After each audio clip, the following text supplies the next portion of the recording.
কনকনে শীত আর ঘন কুয়াশায় উত্তরাঞ্চল সহ দেশের বিভিন্ন জেলায় জনজীবন ব্যাহত হচ্ছে।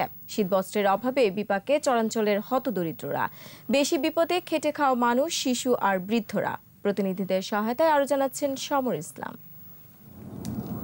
উত্তরাঞ্চল সহ বিভিন্ন স্থানে ঘন কুয়াশার কারণে শীতের তীব্রতা বেড়েছে, সাথে আছে হিমেল বাতাস।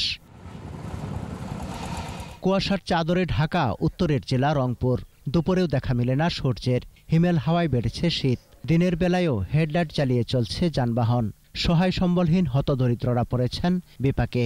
অতিরিক্ত ঠান্ডা পড়ছে, যে ঠান্ডায় খুবই কষ্ট হইতেছে। কাপড় চোপড় গাদ দিয়েও ঠান্ডা যাচ্ছে না। শীত বাস্তবে আমরা অনেক কষ্টে আছি, বাচ্চা কাচ্চা নিয়ে আমাদের কর্ম নেই। সিরাজগঞ্জেও কদিন ধরে সূর্যের দেখা মিলছে না। শীত বস্ত্রের অভাবে কষ্টে আছেন নিম্ন আয়ের মানুষ।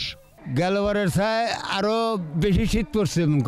শীতের কম্বল টম্বল তো পাই না আমরা, পাম কোনে কেনার মতো সমর্থ নাই।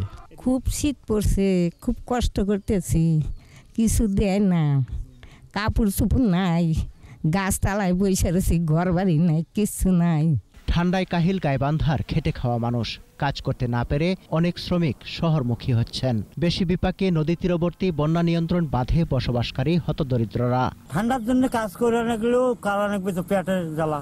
এত তো ঠান্ডা, দিলে তো ঠান্ডা, ঠান্ডার মধ্যে কাজ করা নাই। নদী ভাঙা মানুষ আমরা রাস্তার মধ্যে পড়ে আছি। এই যে কম্বল টম্বল দিবে নিচ্ছে, আমাকে তো দেয় এটাই না। শীত তো খুবই।